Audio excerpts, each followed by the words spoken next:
പരത പരമാർത്ഥായ തത്വജ്ഞാനേകമൂർത്തയേ നിർമ്മലായ പ്രസന്നായ ദക്ഷിണാമൂർത്തയേ നമ.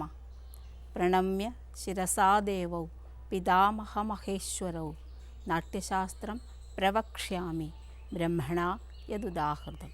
അവിഘ്നമസ്തു. ശ്രീ ഗുരുഭ്യോ നമ. സർവേഭ്യോ നമ. ഭാരതീയ രംഗവേദിയെക്കുറിച്ച് ചില ചിന്തകൾ പങ്കുവയ്ക്കുകയാണ് ഇവിടെ ഞാൻ ഉദ്ദേശിക്കുന്നത്. ഭാരതം എന്ന് കേൾക്കുമ്പോൾ തന്നെ, പ്രത്യേകിച്ച് കേരളം എന്ന് കേൾക്കുമ്പോൾ എല്ലാവരുടെയും മനസ്സിലേക്ക് ആദ്യം എത്തുന്നത് കലയെക്കുറിച്ചിട്ടുള്ളതും സാഹിത്യത്തെക്കുറിച്ചും മറ്റുമായ ചില ചിന്തകളാണ്.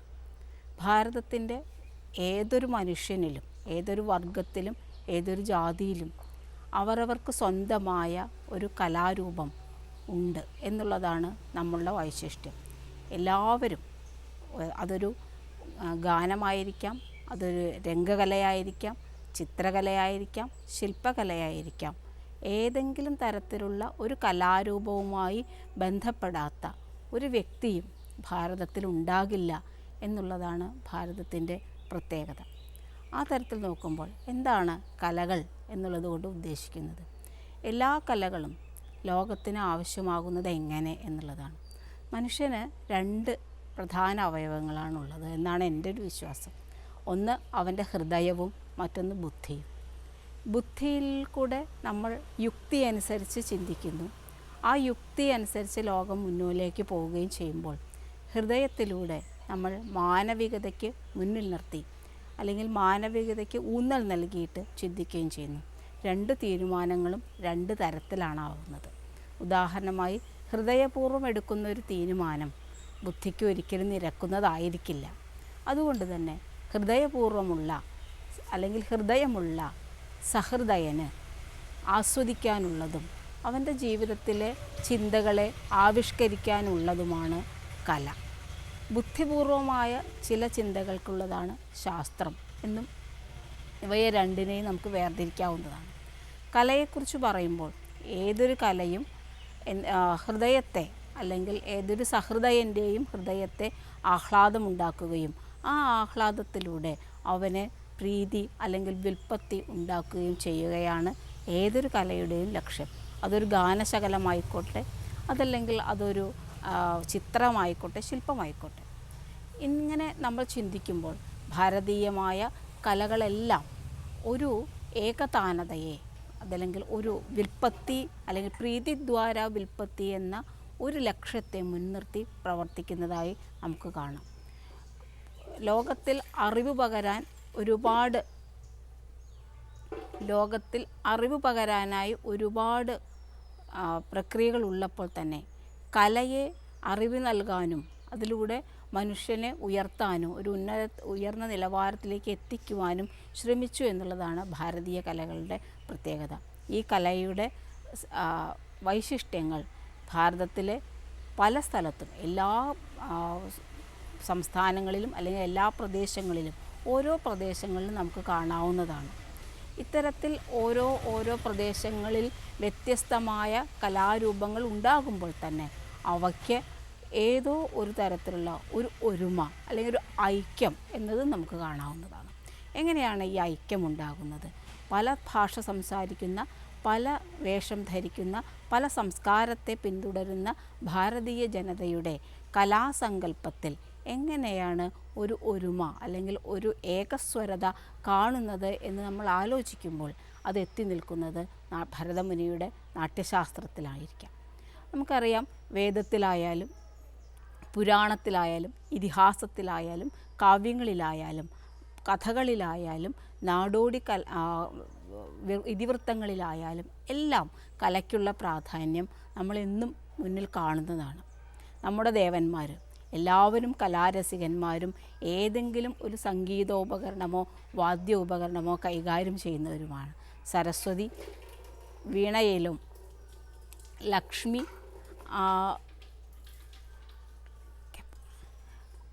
സരസ്വതി വീണ വായിക്കുന്നതിലും, പാർവതിക്ക് നൃത്തം ചെയ്യുന്നു, ലാസ്യ നൃത്തം ചെയ്യുന്നു. ശിവൻ താണ്ഡവ നൃത്തമാടുന്നു, ബ്രഹ്മാവ് താളധരനാണ്. ഇങ്ങനെ ഏത് തരത്തിലും ദേവന്മാർ, നാരദൻ്റെ വീണ, അതല്ലെങ്കിൽ ഹനുമാൻ സംഗീതപ്രിയനാണ്, തണ്ടുവും നൃത്തപ്രിയനാണ്, നന്ദി വാദ്യവിശേഷത്തിലുള്ളതാണ്, ബാണൻ 1000 കൈകൊണ്ട് മിഴാവ് വായിക്കുന്നവനാണ്. ഇങ്ങനെ രാവണൻ എന്നൊരു രാക്ഷസനായാലും ആ രാക്ഷസൻ വീണ വായിക്കുകയും ആ വീണാവാദനത്തിലൂടെ ശിവനെ പ്രീതിപ്പെടുത്തുകയും ചെയ്യുന്ന സംഗീതപ്രിയനായ രാക്ഷസനാണ്. ഇങ്ങനെ നമ്മളുടെ ഏതൊരു കഥാപാത്രങ്ങളും സംഗീതവും നൃത്തവും അഭിനയവും എല്ലാം മുന്നിലേക്ക് നിർത്തുന്ന ദേവന്മാരായിട്ട് മാറുകയാണ് നമ്മൾ കാണുന്നത്. ഈ അംശം തന്നെയാണ്, ഈ ദേവാംശത്തിൽ തന്നെയുള്ള ഇത് തന്നെ ഋഗ്വേദത്തിലെ ഉഷസ് അവർ നൃത്തം ചെയ്തുകൊണ്ടാണ് വരുന്നത്.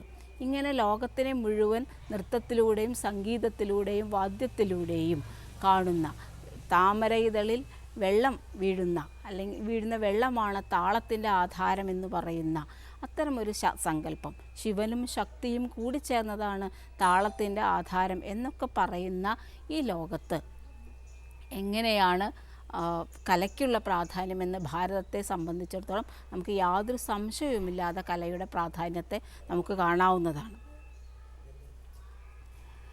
ഇങ്ങനെ ഏതൊരു കലാസന്ദർഭത്തെയും നമ്മളുടെ പുരാണത്തിലും ഇതിഹാസത്തിലും എല്ലാം കണ്ടെത്തുന്ന ഭാരതത്തിൻ്റെ കലാസങ്കല്പത്തെ നാട്യശാസ്ത്രം എന്നുള്ള ഭരതമുനിയുടെ ഒരു വലിയ ഗ്രന്ഥം ഉൾച്ചേരുന്നു എന്നുള്ളതാണ് നമുക്ക് ഏറ്റവും കൗതുകകരമായ ഒരവസ്ഥ. ഭരതമുനി നാട്യശാസ്ത്രം എഴുതുമ്പോൾ നാട്യം എന്ന സങ്കല്പത്തിൽ ഈ ലോകത്തിലുള്ള എല്ലാ സുകുമാര കലകളുടെയും സമന്വയമാണ് അദ്ദേഹം ഉദ്ദേശിച്ചത്. വെറും അഭിനയം മാത്രമല്ല, വെറും ഗീതം വാദ്യം മാത്രമല്ല, ചിത്രകലയല്ല, ശില്പകലയല്ല, ഇത് എല്ലാം ചേരുന്ന ഒന്നിനെയാണ് അദ്ദേഹം നാട്യമെന്ന് പറയുന്നത്.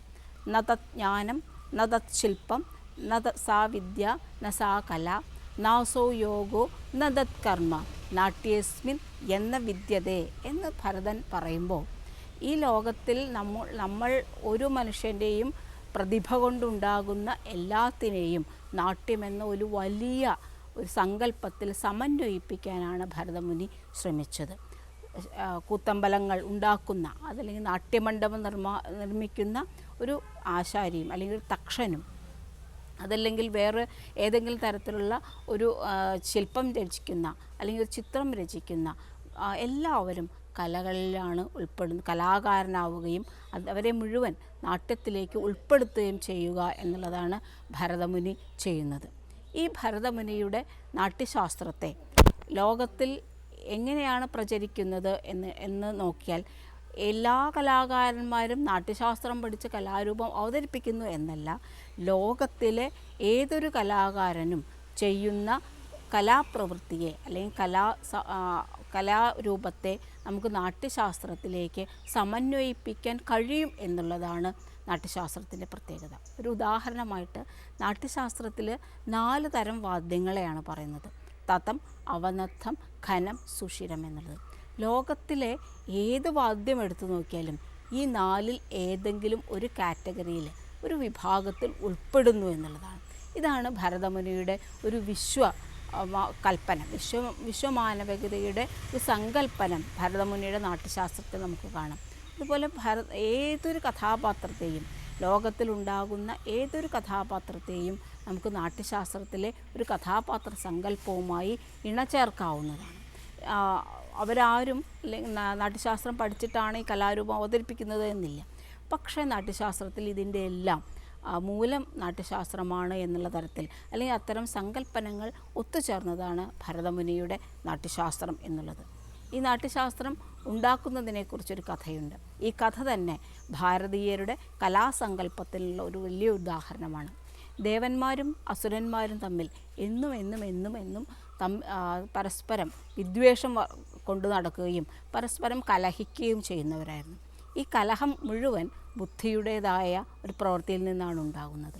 അപ്പോൾ ഇവർ ആർക്കാണ് അധികാരം എന്നുള്ളതിൽ സംബന്ധിച്ച് ഇവർ പരസ്പരം കലഹപ്രിയരാവുകയും ഈ കലഹത്തിൽ നിന്ന് ഞങ്ങൾക്ക് എന്തെങ്കിലും തരത്തിലുള്ള ഒരു സമാധാനം ഉണ്ടാകണമെന്ന് എല്ലാത്തിൻ്റെയും സൃഷ്ടാവ് എന്ന് നമ്മൾ വിശ്വസിക്കുന്ന ബ്രഹ്മാവിനെ സമീപിക്കുകയും ചെയ്യുകയാണ് ചെയ്യുന്നത്. അപ്പം ബ്രഹ്മാവ് വളരെ ഇതായിട്ട് അവർക്ക് ക്രീഡനീയകമിച്ഛാമോ ദൃശ്യം ശ്രവ്യം എന്നാണ് പറഞ്ഞത്. ഞങ്ങൾക്ക് കളിക്കാൻ എന്ന് പറഞ്ഞു കഴിഞ്ഞാൽ വെറുതെ തമാശയ്ക്ക് എന്തെങ്കിലും ചെയ്യാൻ എന്നുള്ളതല്ല, കളിയിലൂടെ ഞങ്ങൾക്ക് വിജ്ഞാനം ഉണ്ടാക്കാൻ എന്തെങ്കിലും ഒന്ന് വസ്തു ബ്രഹ്മാവ് ഉണ്ടാക്കി തരണമെന്ന് പറയും. നമുക്കറിയാം നമ്മളൊരു ക്രീഡനീയകം എന്ന് പറഞ്ഞ സംസ്കൃത വാക്കിനർത്ഥം കളിക്കോപ്പ് എന്നാണ്. ഒരു കളിക്കോപ്പ് ഉണ്ടാക്കുമ്പോൾ നമ്മളുടെ ഉദ്ദേശം ഈ കളിക്കുന്നത് ആരാണ് കളിക്കുന്നത്, ഏത് പ്രായത്തിൽ ഏതവസ്ഥയിലുള്ളവരാണ് കളിക്കുന്നത് എന്ന് മനസ്സിലാക്കിയിട്ടാണ് നമ്മൾ ഒരു കളിക്കോപ്പ് ഉണ്ടാക്കുന്നത്. ഈ കളിക്കോപ്പിന് പ്രത്യേകത എന്താണെന്ന് വെച്ചാൽ ഈ കളിക്കുന്നവരുടെ ഏതെങ്കിലും തരത്തിലുള്ള ഒരു കഴിവിനെ വികസിപ്പിക്കുക എന്നുള്ളതാണ് കളിക്കോപ്പിൻ്റെ പ്രധാന ഉദ്ദേശം. അതുകൊണ്ട് തന്നെ ഒരു മാസം പ്രായമായൊരു കുട്ടിക്ക് നമ്മൾ അവരുടെ കാഴ്ചശക്തിയും കേൾവി ശക്തിയും പരീക്ഷിക്കുന്ന കളിക്കോപ്പുകൾ നൽകുമ്പോൾ 2 വയസ്സായൊരു കുട്ടിക്ക് നമ്മൾ അവരുടെ കൈകളുടെ ചലനത്തിനുള്ള സ്വാതന്ത്ര്യത്തെ, അതിനുള്ള കെൽപ്പിനെ പരീക്ഷിക്കുന്നു. 3 വയസ്സും 4 വയസ്സും ആകുമ്പോഴത്തേക്കും അവരുടെ ശരീരത്തിൻ്റെ മൊത്തത്തിലുള്ള, അതായത് കാലുകളുടെ സമനിലയെയും അതിൻ്റെ ബാലൻസിനെയൊക്കെ കീപ്പ് ചെയ്യുന്ന തരത്തിലുള്ള കളികളാണ് നമ്മൾ 4 വയസ്സുകാരന് വേണ്ടി തിരഞ്ഞെടുക്കുന്നത്. 5 വയസ്സും 6 വയസ്സും ആകുമ്പോഴത്തേക്കും അവരുടെ ബുദ്ധിശക്തിയെ ഉണർത്തുന്ന തരത്തിലേക്കുള്ള കളിക്കോപ്പുകൾ നമ്മൾ തീരുമാനിക്കുന്നു. ഇങ്ങനെ ഓരോ കളിക്കോപ്പുകൾ തിരഞ്ഞെടുക്കുമ്പോഴും അവരുടെ ഏതെങ്കിലും തരത്തിലുള്ള ഒരു കഴിവിനെ വർദ്ധിപ്പിക്കുക എന്നുള്ളതാണ് മനുഷ്യരായ നമ്മളെല്ലാവരും ഇപ്പോഴും ചെയ്തു വരുന്നത്. ഇതുപോലെ തന്നെ ബ്രഹ്മാവും ചെയ്യുന്നത് തൻ്റെ കളിക്കോപ്പിലൂടെ ഇവർക്കുള്ള അജ്ഞാനത്തെ ഇല്ലാതാക്കുകയും പുതിയ ഒരു പ്രകാശം അല്ലെങ്കിൽ പുതിയ ഒരു കഴിവ് ഈ ദേവന്മാർക്കും അസുരന്മാർക്കും ഉണ്ടാക്കിയെടുക്കുക എന്നുള്ളതുമാണ് ഭരതമുനി ഉദ്ദേശിച്ചത്. അങ്ങനെയാണ് അദ്ദേഹം ഒരു ക്രീഡനീയകം എന്നുള്ള അർത്ഥത്തിൽ നാട്യം ഉണ്ടാക്കുന്നത്. ഈ ക്രീഡനീയകം എങ്ങനെയാണ് ഉണ്ടാക്കിയതെന്ന് വെച്ചാൽ ഋഗ്വേദത്തിൽ നിന്ന് പാഠ്യവും യജുർവേദത്തിൽ നിന്ന് അഭിനയവും സാമവേദത്തിൽ നിന്ന് ഗീതവും അഥർവവേദത്തിൽ നിന്ന് രസവും എടുത്തിട്ടാണ് ബ്രഹ്മാവ് നാട്യവേദം ഉണ്ടാക്കിയത് എന്ന് ഭരതൻ പറയുന്നു. ഇങ്ങനെ പറയുമ്പോൾ അടുത്തൊരു കാര്യമാണ് നമുക്ക് ഓർമ്മ വരുന്നത്. നമ്മളെല്ലാവരും ബ്രഹ്മാവിൻ്റെ കയ്യിൽ അല്ലെങ്കിൽ ലോകത്തുള്ള ആകെയുള്ള വിജ്ഞാനം എന്നുള്ളത് വേദം എന്നാണ് ഭാരതീയ സങ്കല്പം. ഈ വേദങ്ങളിൽ അടങ്ങാത്തതായി ഒന്നുമില്ല എന്ന് നമ്മൾ മനസ്സിലാക്കുകയും ചെയ്യുന്നു. ബ്രഹ്മാവിൻ്റെ കയ്യിലുള്ള 4 വേദത്തിൽ നിന്നും ഏറ്റവും അത്യാവശ്യമായ, അതിൽ ഏറ്റവും പ്രാധാന്യമുള്ള അംശത്തെ സ്വീകരിച്ചിട്ടാണ് 5ാമത്തെ നാട്യവേദം എന്നുള്ളൊരു വേദം ബ്രഹ്മാവ് ഉണ്ടാക്കുന്നത്. ഈ നാട്യവേദം നമുക്കറിയാം, നമ്മളൊരു കളിക്കോപ്പ് ഉണ്ടാക്കുമ്പോഴും ഇതുപോലെ തന്നെയാണ്. നമ്മൾ പച്ചക്കറി അരിഞ്ഞുകൊണ്ടിരിക്കുമ്പോൾ നമ്മളുടെ അടുത്ത് വരുന്നൊരു കുട്ടിക്ക് നമ്മൾ കൊടുക്കുന്ന കളിക്കോപ്പ് ഈ പച്ചക്കറികളിൽ ഏതെങ്കിലും ഒന്നാണ്. നമ്മളൊരു ഗോതമ്പ് മാവ് കുഴയ്ക്കുമ്പോഴാണ് ഒരു കുട്ടി വരുന്നതെന്ന് വെച്ചാൽ അതിലത്തെ ഒരു ഉരുളയാണ് കുട്ടിയുടെ കളിക്കോപ്പ്. നമ്മൾ എഴുതിക്കൊണ്ടിരിക്കുകയാണെങ്കിൽ ഒരു പേപ്പറിൻ്റെ കഷ്ണമാണ് കുട്ടിയുടെ കളിക്കോപ്പ്. അങ്ങനെ ഏതൊരു മനുഷ്യനും നമ്മൾ ചെയ്യുന്ന പ്രവൃത്തിയോടനുസരിച്ച് ആ തരത്തിലാണ് കുട്ടികൾക്ക് നമ്മുടെ കയ്യിലുള്ള വിഭവങ്ങളെ കൊണ്ട് കളിക്കോപ്പുകൾ ഉണ്ടാക്കി കൊടുക്കുകയും അതിലൂടെ അവരെ ലോകത്തിലേക്ക്, ആ ലോകത്തിൻ്റെ ഏതെങ്കിലും ഒരു അംശത്തിലേക്ക് അവരെ സമന്വയിപ്പിക്കുകയും ചെയ്യുക എന്നുള്ളത് എല്ലാ മനുഷ്യരും ചെയ്തു വരുന്നതാണ്. ഇതുപോലെ തന്നെ ബ്രഹ്മാവ് തൻ്റെ കയ്യിലുള്ള 4 വേദങ്ങളിൽ നിന്ന് 4 അംശത്തെ, പ്രധാനമായ 4 അംശത്തെ എടുക്കുകയും നാട്യവേദം ഉണ്ടാക്കുകയും ചെയ്തു എന്ന്. ഈ നാട്യവേദത്തെ ആരാണ് പ്രയോഗിക്കേണ്ടത്? അസുരന്മാരും ദേവന്മാരും അവർ 2 പേരും ഇതിൻ്റെ പ്രയോഗത്തിന് ക്ഷമരല്ല എന്ന് അവർ തന്നെ സമ്മതിച്ചതുകൊണ്ട് ഭരതൻ എന്നുള്ള മുനിയെ ഏൽപ്പിക്കുകയും ഭരതൻ അത് സ്വന്തം മക്കളെ, അതല്ലെങ്കിൽ ശിഷ്യന്മാരെ, അതൊരു പുരാണ സങ്കല്പമാണ്.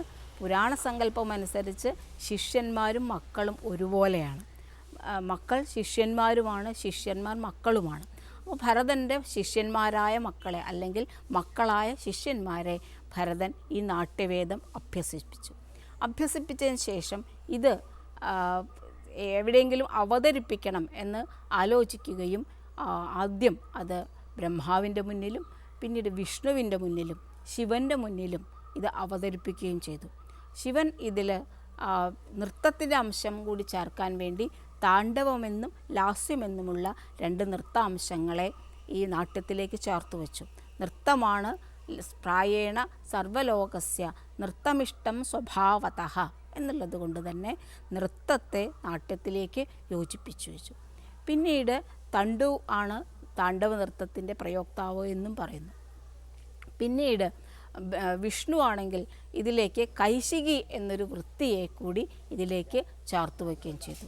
ഈ കൈശികി വൃത്തി എന്നുള്ളത് ശൃംഗാരത്തിന് പ്രാധാന്യം കൊടുക്കുന്നതും സൗകുമാര്യം കൂടിയതും ആയതുകൊണ്ട് തന്നെ ഇത് ഭരതൻ്റെ മക്കളായ ആൺമക്കളായ നടന്മാർക്ക് അഭിനയിക്കാൻ കഴിയില്ല എന്നും അതിനുവേണ്ടി നാട്യത്തിൽ സ്ത്രീകളെ അത്യാവശ്യമാണ്, ഈ കൈശികി വൃത്തി പ്രയോഗിക്കാൻ സ്ത്രീകൾ അത്യാവശ്യമാണെന്ന് പറഞ്ഞുകൊണ്ട് ബ്രഹ്മാവ് മഞ്ജുകേശി സുകേശി എന്ന് പറയുന്ന അപ്സരസുകളെ സൃഷ്ടിച്ച് ഈ നാട്യസംഘത്തിൽ ഉൾപ്പെടുത്തി. അപ്പോൾ നാട്യസംഘം എന്നുള്ളത് നടന്മാരും നടികളും ചേർന്നതായി, നൃത്തവും ഗീതവും വാദ്യവും ചേർന്നതായി, 4 അഭിനയങ്ങൾ ചേർന്നതായി, ഇങ്ങനെ വളരെ വലിയൊരു നാട്യമുണ്ടാക്കുകയും ഈ നാട്യം ആദ്യമായി അവതരിപ്പിക്കുകയും ചെയ്യുന്നു. ഈ നാട്യം അവതരിപ്പിക്കുമ്പോഴാണ് അതിലെ ഇതിവൃത്തത്തിൻ്റേതായ ഒരു ചെറിയ പ്രശ്നം ഉടലെടുക്കുകയും ഇതിവൃത്തത്തിൽ ദേവന്മാരെയും അസുരന്മാരും കൂടി പാലാഴി കടഞ്ഞ അമൃതമഥനം എന്നൊരു കഥ അവതരിപ്പിക്കുകയും ആ അമൃതമഥനത്തിൽ ആത്യന്തിക ജയം ദേവന്മാർക്കാണ് എന്ന് മനസ്സിലാക്കിയ, അതാണ് ഇവിടെ അവതരിപ്പിക്കാൻ പോകുന്നത് എന്ന് മനസ്സിലാക്കിയ അസുരന്മാർ പെട്ടെന്ന് തന്നെ ഈ നാട്യത്തിന് വിഘ്നമുണ്ടാക്കുകയും ചെയ്തു എന്നുള്ളതാണ്. നമുക്ക് മനസ്സിലാക്കാം, സഹൃദയരല്ലാത്ത ആൾക്കാർക്ക് എല്ലാം സഹൃദയത്വത്തിൽ മാത്രമാണ് ഇത്തരം പ്രശ്നങ്ങളില്ലാതെയാകുന്നു. സഹൃദയത്വം എവിടെ ഉയർന്നു നിൽക്കുന്നുവോ അവിടെ ഇത്തരം ജയപരാജയങ്ങളെക്കുറിച്ചുള്ള സാമാന്യ ലോകത്തിൻ്റെ യുക്തി വേറെയായി മാറുന്നു. ഹൃദയാലുവായ ഒരു മനുഷ്യൻ്റെ ജയം എന്നുള്ളത് വിട്ടുകൊടുക്കലും ചിലപ്പോൾ തോൽവിയുമായിരിക്കാം. പക്ഷേ ബുദ്ധിശാലിയായ ഒരു മനുഷ്യൻ ജയിക്കുന്നതിലൂടെ മാത്രമേ സന്തോഷിക്കുന്നുള്ളൂ എന്നുള്ളത് കൊണ്ട് തന്നെ നാട്യത്തിൻ്റെ യഥാർത്ഥ പ്രയോജനം സഹൃദയത്വമാണെന്ന് അറിയാത്ത ചില ആൾക്കാർ അവരെ അല്ലെങ്കിൽ എല്ലാ അസുരന്മാരും ഹൃദയാലുക്കളല്ല എന്നല്ല, ഹൃദയാലുക്കളല്ലാത്തവരെല്ലാം അസുരന്മാരാണ് എന്നാണ് ഇവിടെ നാട്യശാസ്ത്രത്തിൽ കൂടെ നമുക്ക് വായിച്ചെടുക്കാൻ പറ്റുന്നത്. ഈ അസുരന്മാർ ഈ നാട്യത്തിന് വിഘ്നമുണ്ടാക്കുകയും വിഘ്നമുണ്ടായ നാട്യത്തിനെ ഇന്ദ്രൻ പെട്ടെന്ന് തന്നെ അവിടെ ജർജരമെടുത്ത് ഈ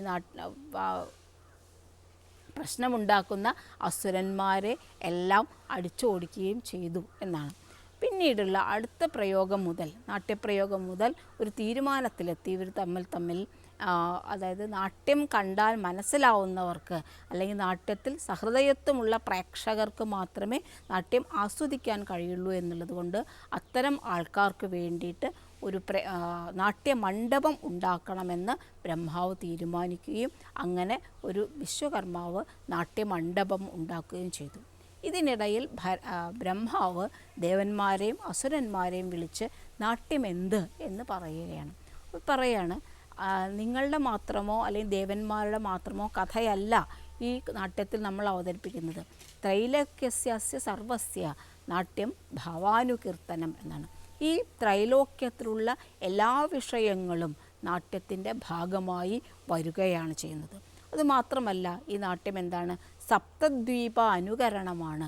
സപ്തദ്വീപങ്ങൾ, ഭൂമിയിലുള്ള 7 ദ്വീപിലെയും ഓരോ മനുഷ്യൻ്റെയും ജീവിതാനുഭവങ്ങളെ മനസ്സിലാക്കുകയും അതിനെ ആവിഷ്കരിക്കുകയും ചെയ്യുക എന്നുള്ളതാണ് നാട്യത്തിൻ്റെ ലക്ഷ്യമെന്ന് ബ്രഹ്മാവ് ഉപദേശിക്കുകയും ചെയ്യുന്നു. ഈ നാട്യം എന്നുള്ളത് അത് എന്തിനു വേണ്ടിയിട്ടുള്ളതാണ്? അത് ദുഃഖങ്ങളില്ലാതെയാക്കാനും ദുഃഖാർത്താനാം ശമാർത്താനാം ശോകാർത്താനാം തപസ്വിനാം വിശ്രാന്തിജനനം ലോകേ നാട്യമേതന്മയാകൃതം എന്നാണ്. ഇത് ശോകമുള്ളവർ നാട്യത്തെ അഭിനയിക്കുകയോ അല്ലെങ്കിൽ നാട്യം കാണുകയോ ചെയ്യുമ്പോൾ അത് ശോകമില്ലാതെയാകുന്നു. ശമാർത്ഥികൾക്കും ശമം എന്നുള്ളതിന് കിട്ടാൻ വേണ്ടിയിട്ടും നാട്യം ഉപയോഗിക്കാവുന്നതാണ്. മുനികൾക്ക് പോലും നാട്യം എന്നുള്ളത് അവരുടെ മാനസികമായ ഉയർച്ചയ്ക്ക് ഏറ്റവും അനുകൂലമായി തീരുന്നു.